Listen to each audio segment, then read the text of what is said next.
tanan sa dili pa kita magsugod. Ginahangyo na akong tanan sa pagpanindo o si Brother Glenn Parihog sa mga kagampo.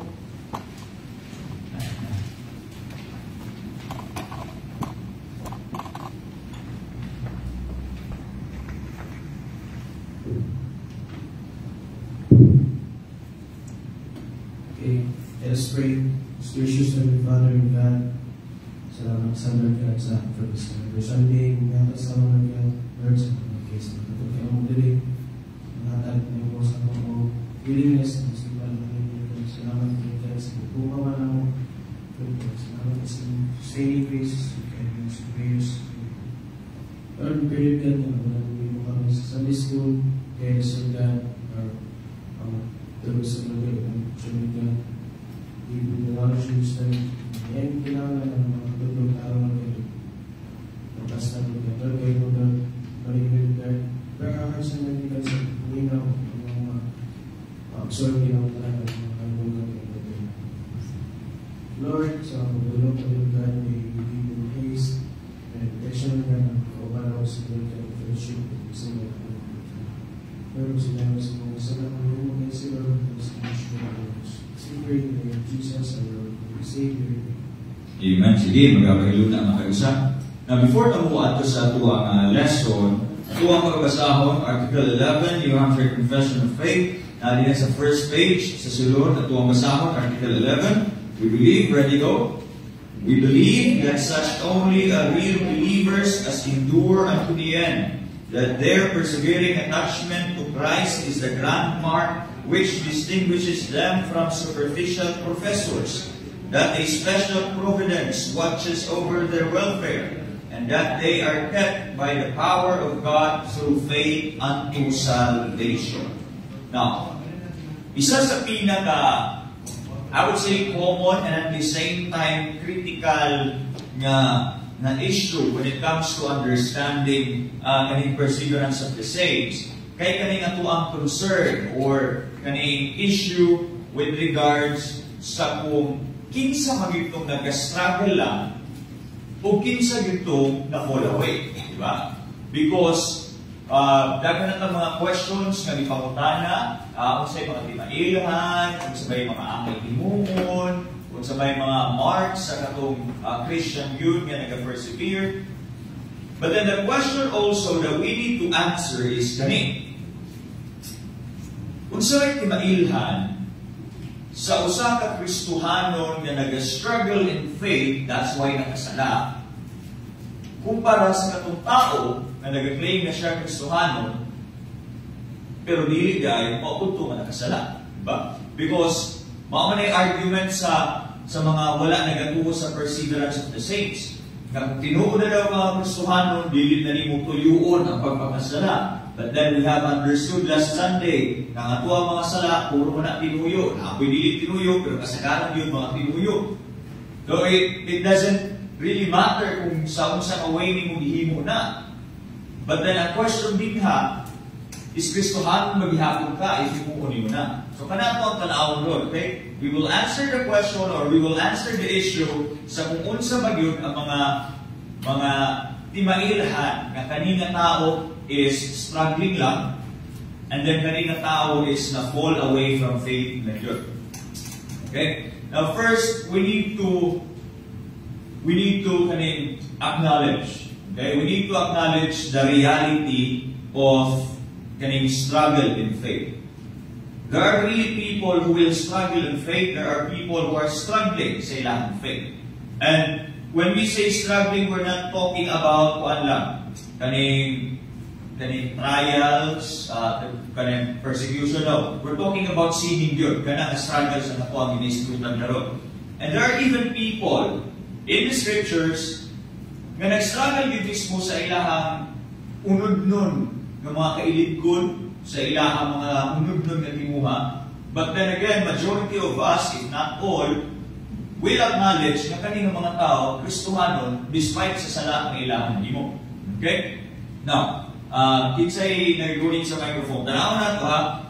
The first character that we will look at will be Peter. Somebody please read Luke chapter 22. Taas na siya, pero kailangan Luke chapter 22. verse 54 to 62. Sige daw. And then the next one, please prepare 1 Corinthians chapter 3, 1 to 4.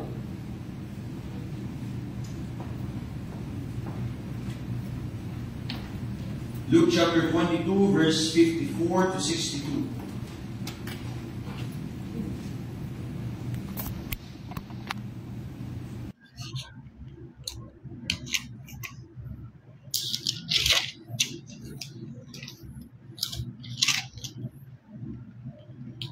Asa na to ang microphone diya sa likod?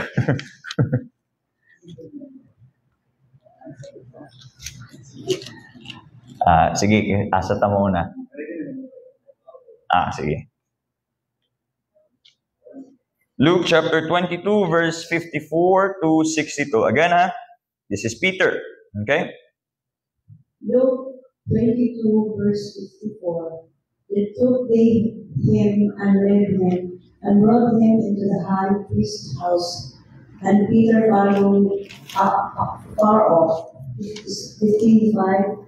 And when they had kindled a fire in the midst of the hall, and were set down together, Peter sat down among them, 56. But a certain maid beheld him as he sat by the fire, and earnestly looked upon him and said, This man was also with him, 57. And he denied him, saying, Woman, I know him not.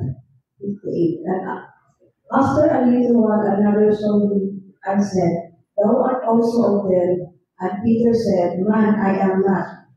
59. And about the space of 1 hour, after another, confidently a third, saying, Of a truth, this fellow also was with them, for he is a Galilean.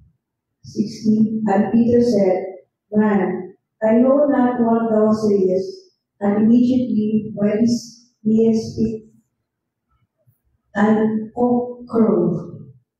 61. And the Lord turned and looked upon Peter. And Peter remembered the word of the Lord, how he had said unto him, Before the cock crow, thou shalt deny me thrice. 62. And Peter went out and wept bitterly. Alright, sige. This is Peter after nga gidakop si Kristo. Okay? This is after gidakop si Kristo when Judas betrayed Christ. But then before that, night before that, dito nahitabo tong ilahang Last Supper. Okay? Dito nahitabo ang Last Supper. And then unsay nahitabo dito? During their supper, ana si Kristo, one of you will betray me. Nayo sa inyo mo traidor. And then, si Peter, nga grabe ang iyahang, kumbaga, loyalty kang Christ, grabe gid ang iyahang pagsunod kang Kristo, sa iyahang iyon, magtutudlo. Tii, gid ko mo limod nimo, bisag unsaon. Di gid ko mo traidor nimo, wa gid. But then, unsay tubag ni Kristo sa iyaha? Pedro, sa dili mo tugaok ang manok, imo na kong ilimod sa makatulo. Now, ang pagtugaok sa manok, it's not, dili siya uncommon nga butang. Okay? Dili siya uncommon nga butang, but then, unsay dili common din is kung kanus-an itugaok ang manok. Kanus-an man It's not yet morning. Okay? Dili pa buntag. In fact, they were nagsindi pa sila og kalayo sa tunga pampainit tungod kay tugnaw ang gabi. Pero nganong mitugaok man ang manok. Okay? It's likening the prophecy of Christ nga iyang gihatag ng Peter. You will really deny me. Now, our denial kang Kristo, it's not an easy thing. Okay? Dili na siya basta-basta lang nga sala. In fact, Matthew chapter 10, verse 32 through 33, unsay ingon dito? So everyone who acknowledges me before men, I also will acknowledge before my Father who is in heaven. Then unsay sumpay ni Kristo? Whoever denies me before men, I also will deny before my Father who is in heaven. Ang pangutana, kaning paglimod ni Pedro kang Kristo, sa tuang standard, mabaw lang ni nga sala or murag dako-dako na ni nga sala? Siguro mabaw ra kay, libad naman si Pedro. But then, if you will look at what Christ said di nilalim nga pagpakasala. Bukat-bugat ni. Okay? Ilimod ko nimo, ilimod ko ti ka sa amahan. Daw silbing nagaingon ba nga kaning ang imuhang paglimod kang Kristo is a marker nga ikaw dili luwas. Okay? But then, unsay nahitabo? Does that mean nga nawala ang kaluwasan ni Pedro? No. It was showing unsa the struggle of Peter sa iyahang pagtuo. He was struggling, and in his struggle he committed sin. But then again, the question, nawala bang kaluwasan ni Pedro? Wala. In fact, during sa time nga na-resurrect na si Christ, unsay nahitabo, kinsay wa nagipangita ni Kristo? Peter. And then unsay nahitabo, when Peter denied Christ thrice, kapila nangutana si Kristo kang Pedro, Peter, do you love me? Yes, my Lord. Feed my sheep. Peter, do you love me? Yes, my Lord. Feed my flock. Peter, do you love me? Yes, my Lord. Feed my sheep. And that event, that was, kumbaga, the symbolical nga restoration ni Peter from the struggle that he had. But then there are natay mga butang nga ipadapling sa nato na kadali, pero balikan nato unya, tanaw nato ang unsa gyud nahitabo dinha, okay? Now, maliban kang Peter, kinsa pa gyud? Look at the early Christians, 1 Corinthians chapter 3 verses 1 to 4. 1 Corinthians chapter 3 verses 1 to 4. 1 Corinthians chapter 3 verses 1 to 4. 1, verse 1, And I, brethren, do not speak unto you as unto spiritual, but as unto carnal, even as unto babes in Christ.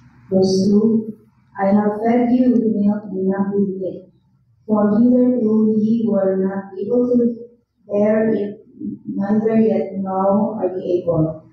Verse 3, For ye are yet carnal, for whereas there is among you envying and strife, and divisions, are ye not carnal and walk as men? Verse 4, For while one said, I am of Paul, and another, I am of Apollos, are ye not carnal? Alright. Now, mga early Christians ang ipangisgutan dinhi. Okay? The Christians in Corinth. Unsay ingon ni Pablo, kamu ba? Gahi gyud mong ulo, nagpakasala mo, nagbahin-bahin mo, naggubot-gubot mo, naglalis-lalis mo. It's a kaning carnal mindset that you have. It's a sinful mindset that you have. It's a sinful action that you are doing. Pero, unsay gipaunsa pag-address ni Pablo sila nga mga Kristohanon. Unsay ingon niya sa last verse 1, even as unto babes in Christ. Katunga struggle that was not an identity or that was not a marker nga dili sila luwas. Ang struggle nga naa sila, it was a marker of their immaturity. Pero, naa gihapon sila kang Kristo. Okay? Now, kaning pagtanaw nato kang Peter, and then pagtanaw nato sa early Christians, atuwa lang gi-establish, okay? And atuwa lang gi-acknowledge, nga naagyoy, mga Kristohanon, nga makakommit og sala, struggling in faith, and yet they are Christians yun. Same as we are. Okay? Kasalata, naatay i-commit ng mga butang nga wala nato dapat i-commit, and yet Christians gihapon. So, dito na musingit, so, unsa man gyud? Kinsa man gyud ma-fall away kumbaga. Okay? Now, again, gi-establish nato ha, ang reality, ang pagka nga biblical, nga bisag ang Christians, makasala gihapon. Ipadapli nato na. How about the second one?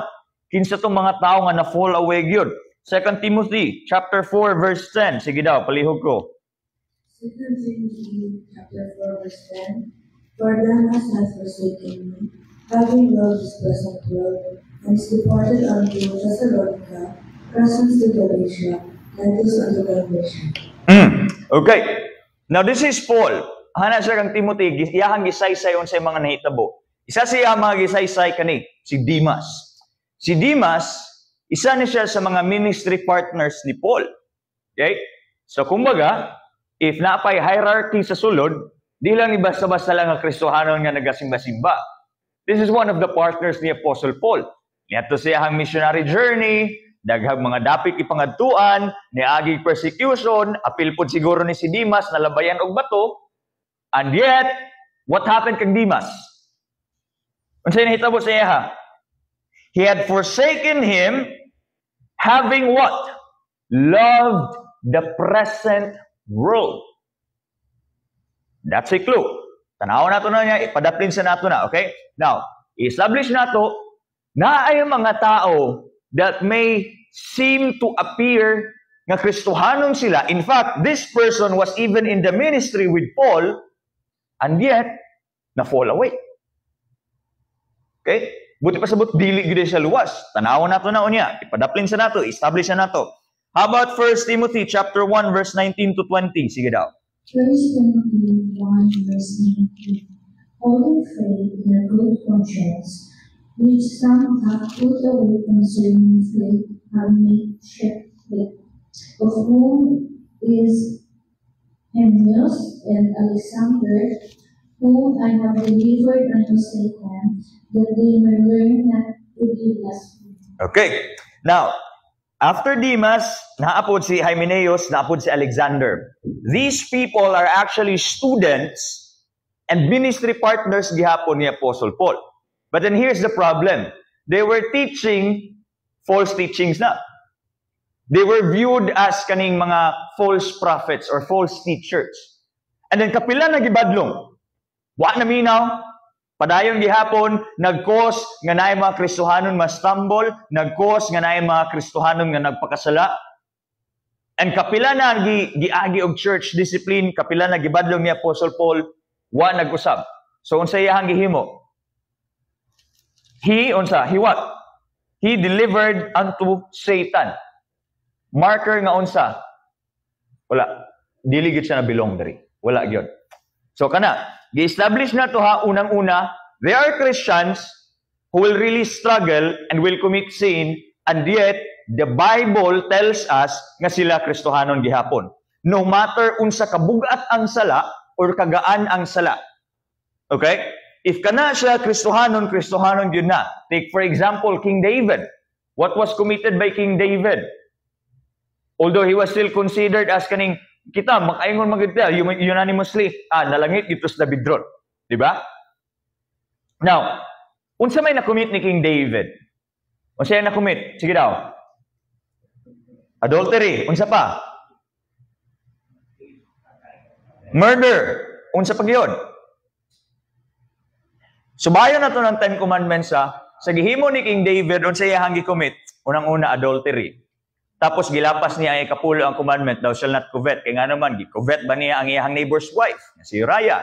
Sa iyang paghimo ato, gi-blaspheme niya ang Ginoo. Kaya nga naman, gigamit niya ang iyang pagkahari to get the thing that he wants nga katong unod nun. That's blasphemy, using the name of God in vain. Okay? Ug sa iyang paggamit sa pangalan sa Dios in vain, he was also committing idolatry. He was elevating himself above God. Okay, lapas ang 1 and 2. Now, aside from that, gi-murder na po niya si Uriah. Siya ang nag-initiate sa katong nga murder. Kato. Now, namakakpagid siya kang Nathan. Wa pagid siya ni sulti dayon. Namakakpod siya kang Uriah. Unsa na po itong nga sala?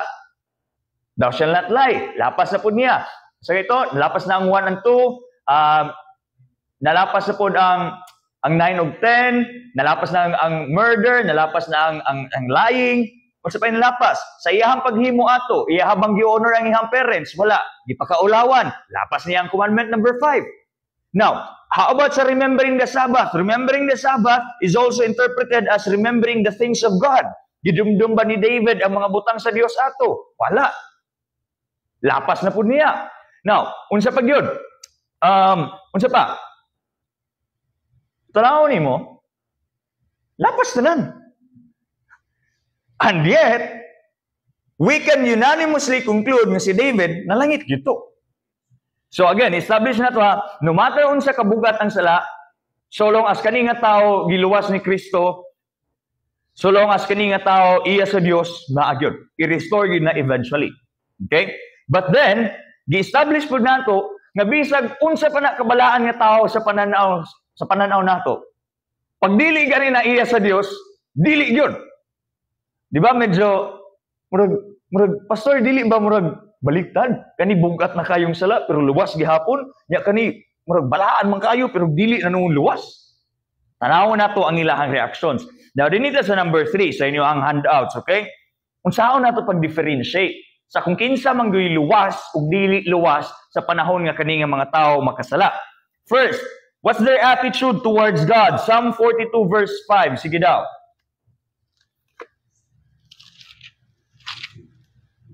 Psalm 42 verse 5. Why art thou cast down, O my soul? And why art thou disputed in me? Hope thou in God, for I shall yet praise Him for the help of His countenance. Okay. Unsay message nga din sa Psalm 42? Where do you put your hope? Sa panahon nga naka in despair? Sa Dios. When David sinned, after he was confronted by Prophet Nathan, unsay iyang giawit, unsay iyang pangamuyo sa Ginoo? To create in him a clean heart and renew his spirit, to restore the joy of his salvation. Now, isa sa timailhan nga kani nga tao tinuod nga luwas despite sa kabugat sa iyahang sala is his attitude towards God. Unsa man nga attitude? Hopeful, repentant, and naay godly sorrow. If you will look at this, naay godly sorrow, naay repentance, and he is hopeful sa kung unsay himuon sa Dios. Take a look at Peter. Balik ta kang Pedro. Unsa may nahitabo sa iya ha? He repented sa unsa nga pamaagi when he was restored. Sa unsa nga pamaagi during the time of his conversation with Christ. And then nakita nato eventually nga siya natong nangusog, siya natong naguna sa katong mga apostoles. Asa man nato makita ang godly sorrow ni Peter after sa conversation nila ni Kristo, dito nihilak yung taman si Pedro. It doesn't mean when you cry, mauna gina, but there should be godly sorrow whenever you commit sin. Sama sa nadungog nato nga wali last time from Pastor Jonah, ang isa sa timailhan nga ikaw Kristohanon kay unsa, what's our difference from the people who do not believe in Christ? Unsa man daw? Our what? Our response. Okay? Our response sa sala and our response towards God, our attitude towards God. Now, sa panahon nga ikaw nakasala, unsa may bation nimo sa Ginoo? Are you hopeful sa iyahang restoration? Are you repentant sa imuhang kasing-kasing? Do you have godly sorrow? Or sama sa Romans 1 and 2, manhid na ang imuhang kasing-kasing? Okay? Now, the second one, 2 Corinthians chapter 7 verse 10. Sige daw, palihog ko basa. 2 Corinthians chapter 7 verse 10. For godly sorrow worketh repentance to salvation, not to be repented. Okay. Oh, but the sorrow of the world worketh death. Sige, thank you. Almost the same. Okay? From godly sorrow, it will also produce what? Repentance. Our attitude towards sin kay unsa? Ang tinuod nga Kristohanon, makasala, tinuyo o dili tinuyo, but then his attitude towards sin kay what? He will not dwell on it. Dili siya magbalik-balik diha and then enjoy it while he's doing it. Dili. Unsay na din godly sorrow. There is godly sorrow. And that godly sorrow will eventually lead to repentance. And again, repentance is not just saying sorry. From the Greek word metanoia, repentance means what? Changing of one's mind. From thinking of the old into thinking of Christ. From thinking of doing sa katong old ways into thinking of doing what is of Christ. Mao na isa sa timailhan nga kani nga mga tao tinuod nga Kristohanon.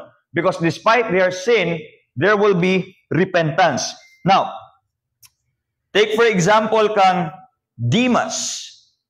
And then kang Hymenaeus and Alexander, what happened to them? Si Demas, giunsa pag-describe ni Pablo, nihawa daw siya because what? He loved the things of the world. Buti pa sabot, si Demas, nakita nga balaan kaayo, nagministeryo kauban ni Pablo, But in reality, his heart kay naaday gihapon sa pangkalibutan-on ng mga butang. Outwardly, he was a professing Christian, but inwardly, he was never saved in the very first place. His heart remained sa kung unsa gyud tong tinuod. Ang iyahang kasing-kasing kalibutan-on mao tong wa gyud siya kaantos sa mga gihimo sa mga tao kang Pablo. Eventually nibigay siya, nihawa gyud siya, siguro na-realize na murag di man gyud ko para dinhi, murag diri man gyud ako ang gusto. Nakita isa sa timailhan nga ang tao dili gyud Kristohanon is during the time of persecution, dali na kaayo mo bigay, and then ang iyahang namay panahon niyang Kristohanon madiskurahe. Okay? We will be discouraged good. But being discouraged, and then being discouraged, tapos going back to your old ways, lahi na siya sa katong pagiging discouraged lang. That's what happened kang Dimas. Maliban sa nadiskurahe siya, ang iyahang pagkadiskurahe, it led him sa unsa, loving or doing the things of the world. Unsay attitude ni Peter, unsay attitude sa mga Christians, sige pang badlong, kumpara nato kang Dimas, lahi. Sa pikas na ay repentance. Sa pikas, wala. Okay? Sa pikas na ay godly sorrow, sa pikas, wala. So how do we differentiate Christians nga tinuod yun sa katong dili? During the time of their sin, there will be godly sorrow, there will be repentance, and then unsa pa gyud? They will not return to their old ways. They will not enjoy sin, they will not dwell in sin. Dili sama sa kuang kanunay ginabalik-balik, karnero ka. Dili ka baboy nga mag-enjoy sa lapok sa imong pagpakasala. Diha natong mailhan, kinsa ba gyud ang kanding, kinsa ang karnero, kinsa ang baboy. Kaya ang kanding mubalik gyud na sa turil, ang baboy mubalik gyud na sa lapok. Okay? Same way din Last, the attitude towards the church. Galatians chapter 6. Sige daw, somebody please read Galatians chapter 6 verses 1 to 2. Galatians chapter 6 verse 1 to 2. Brethren, if a man be overtaken in a fault, may which are spiritual, restore such an one in the spirit of meekness. Considering thyself, lest thou also be tempted. Verse 2. Verily one another's burdens, and so fulfill the law of Christ. Okay. Now, unsay gina-imply din sa Galatians 6:1-2. Unsay naani na makita nato, a man be overtaken in a fault, nakasala. Okay? And then unsay nahitabo, you which are spiritual, restore such one in spirit of meekness. When we hear the word restoration, buti pasabutan na before restoration na nahitabo nga separation. Okay? Maybe separation from fellowship, or maybe kani nga tao wala sa gyud ni adtog simbahan for some sort of time. But then the idea is na ay separation. But then kana nga tao, despite sa separation, despite namugnaw kadali, isa ko musimba siguro. Unsay iyang attitude towards the church? Ni undergo og what? Ni undergo church discipline? Padayon ang iyang conversation with his fellow Christians? Padayon na continuous interaction. Pero ang mga dili jud Kristohanon, ang katong mga nagpakaron ingnon lang, what will happen? He will not listen to the church. Same with Hymenaeus and Alexander. Kay ang dinhi sa Galatians 6, kaning tao nga gibadlong, nagpakasala, gibadlong, naminaw, therefore he is restored. Ang dinhi sa si Hymenaeus and Alexander, Kristohanon, nagtudlo na mali, gibadlong, mali gihapon, gibadlong, mali gihapon. Eventually, gi-deliver unto Satan. What's the difference? Ang isa na minaw, nagpatudlo, nidawat sa mga pagbadlong. Ang isa, gahig ulo, wa na minaw, ug nagpabadlong ra gihapon. See the difference? Kristohanon o dili Kristohanon makasala ay ragyo. So long as we are still in this body. But same with what we have heard last sermon, what's the difference? Our attitude. towards sin? How do you respond sa sala nga imong nahimo? How do you react towards God? And then how do you react towards your fellow Christians sulod sa simbahan? Gapaminaw ba ka sa ilahang mga pag-encourage, sa ilahang mga pagbadlong? Ginadawat ba nimo ang ilahang mga pikpik? Or inig magsugat mo sa mall, pas-pas ka maka-U-turn, liko, dayong kaya di ka gusto nga mag-abot mong duha, di mo gusto magstorya. Naman namin mga higayon nga, patay, pastor mo gito, adere, sulod siya ko, wag mo ituyo, God! Sulod siya ka sa kaninga store, kaya magsugat, mag-gimi ni Pastor Val, ko sa Kondrevi.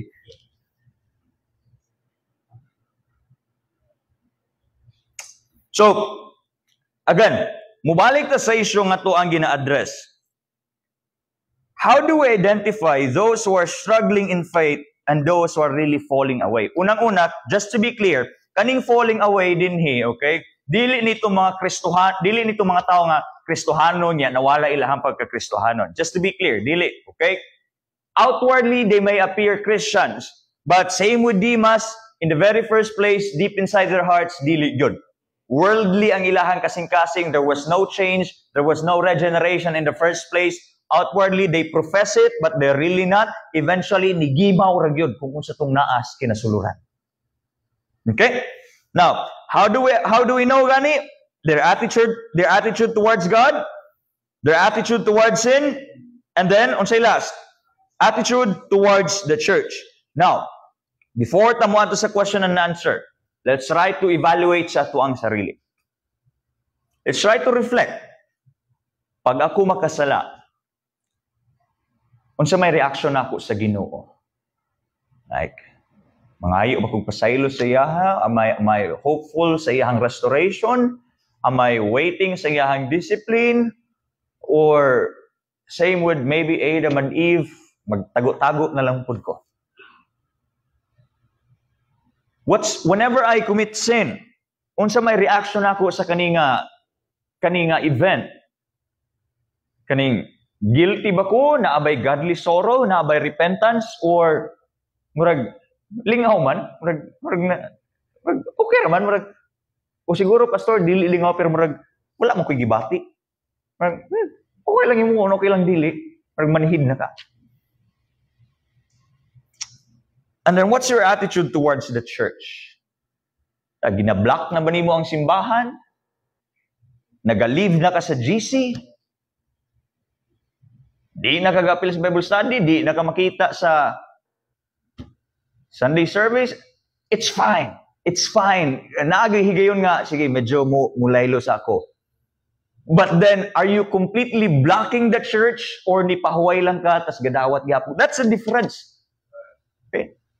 Nga even if nipahuway ka, kung tinulog ang Kristohanon, wasa kay sulod-sulod simbahan, but during the time nga naay mo badlong, naay mo encourage, nga naay mo pikpik, somehow dawaton gihapon nimo.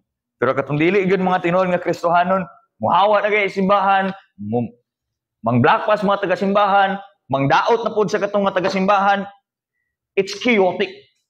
Same with unsa kang Hymenaeus and Alexander. Si kabang mas Pablo, basahon ninyo ang kuan gyud ani. Suko kay ni Pablo kang Alexander. Grabe pagpadaot gihimo ni Alexander kang Pablo ug sa ministry sa Dios. And then si Hymenaeus, siguro moingon ko, nag-init gyud ang ulo ni Pablo aning kay Hymenaeus tungod kay si Hymenaeus isa sa mga estudyante ni Pablo. Di man kana, si Pablo ay mo matutudlo, tas mali gihapon ni mo ang tinudloan. So kana, that's it sa atuang unsaon nato pagkabalo. Who are those people just struggling in faith and yet Christians gihapon, but then who are those people as well nga they may appear Christians but they're really not. Okay? Questions? Sige daw, concerns, clarifications, or basig na may gusto idugang? Any questions? Samtang sayo-sayo pa.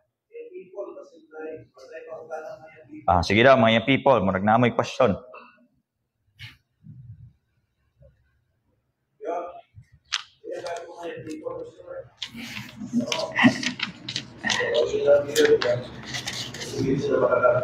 Nagi mga pangutana, Pastor. Nagi mga pangutana. Sige, sa mga young people daw.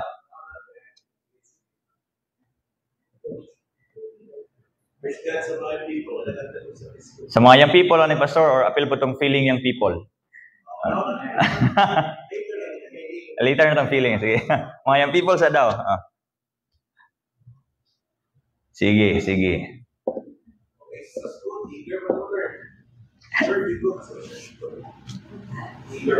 Sige. Questions? It's your time to ask na. Asa to ang microphone?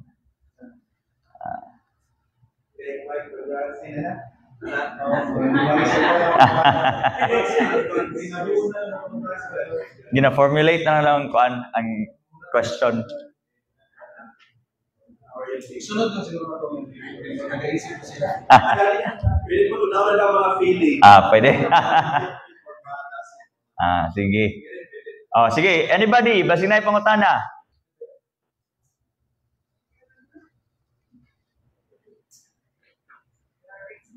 Any, more like, siguro kanyang real life situation nga scenario nga gusto ninyo ipangutana? Or, napatay oras o.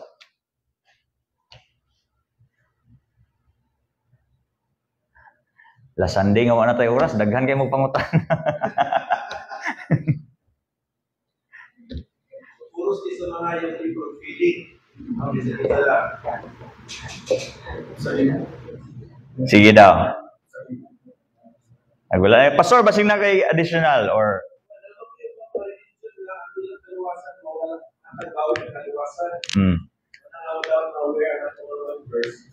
Kaya tinatong klase ng mga religion. So, kasi nga nakailaw sa itong mga estudyante, mas mixing na.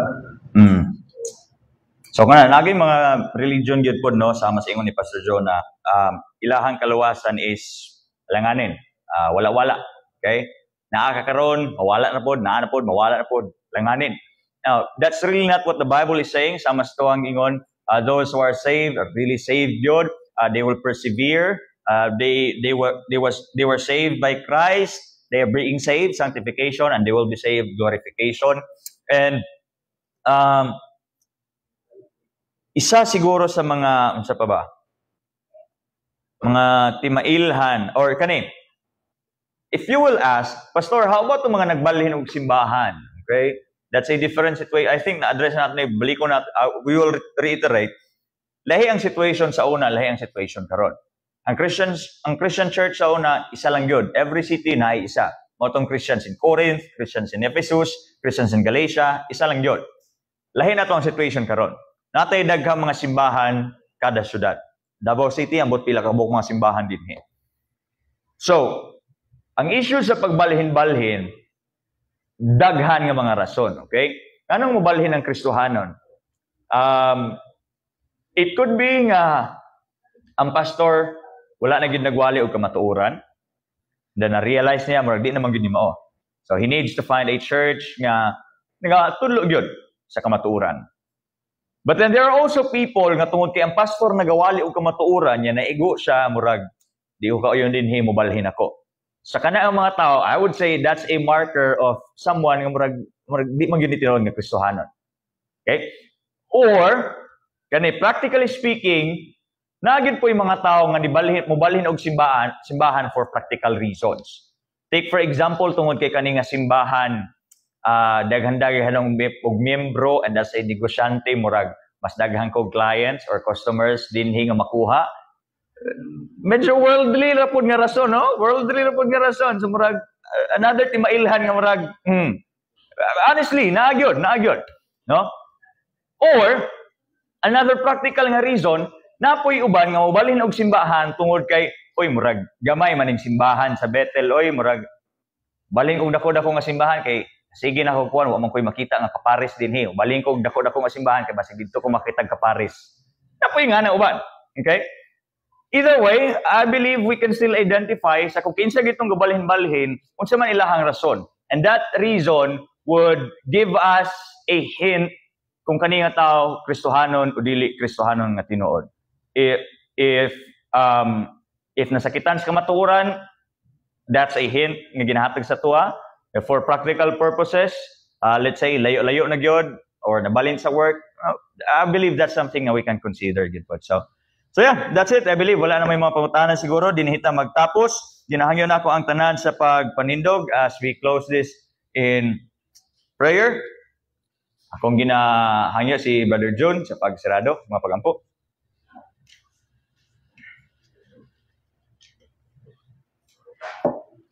Lord, salamat kayo sa pagutalo, Lord, na kami musimba na ito sa masawa sa pangalan niyo. Salamat sa mensahe sa Sunday School, Lord, sa study, Lord, sa COVID, Lord. Lord, akong ginaamog niyo na kanino sa among mind, sa among kauna-una niyo. O Lord, akong ginaamog, Lord, na ikaw ta ang mag-protect sa mga kaigsunan ako, Lord, na kalulong kayo sa simbahan, Lord. Ikaw mag-guide sa kalsada, Lord, na maayo ang kalulong niyo sa simbahan. O Lord, sa amang worship kong, Lord, ikaw pumunta pag-ahata kong nalig sa mga pastor, Lord. As well na kami makasabot. Lord, akong ginako sa mga tanan, Lord. Jesus' name, Amen. Amen. Sige.